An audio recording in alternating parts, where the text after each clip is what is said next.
আসসালামু আলাইকুম। আমরা এখন আছি বাইক্কা বিলে।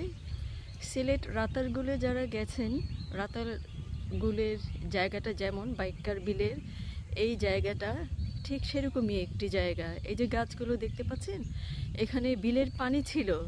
এখন তো যেহেতু শীতকাল, সেই তো এই বিলের পানি এই অল্প কিছুদিনই হবে শুকিয়েছে। বিলের পানি শুকিয়ে যাওয়াতে গাছের গোড়া এখন দেখা যাচ্ছে, কিন্তু যখন ওই রাতারগুলের মতো পানি থাকে এখান দিয়ে হয়তো বা নৌকা চলাচল করে, মানুষ ঘুরতে আসে এই বাইকার বিলের এই গাছের এই জায়গাটায়। কি সুন্দর লাগছে, খুব সুন্দর জায়গা, নিরিবিলি, একদম শান্ত পরিবেশ।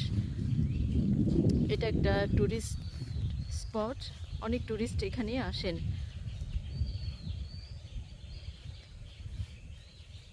খুবই সুন্দর।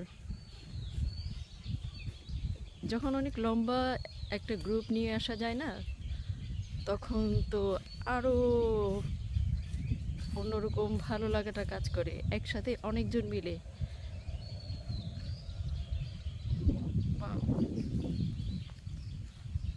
গাছগুলোর নাম জানি না কি গাছ, বাট এই দেখেন পানিতে এই গাছগুলো মরে না, কিন্তু এইভাবেই আছে। পানি চলে গেছে, বাস, খুব সুন্দর।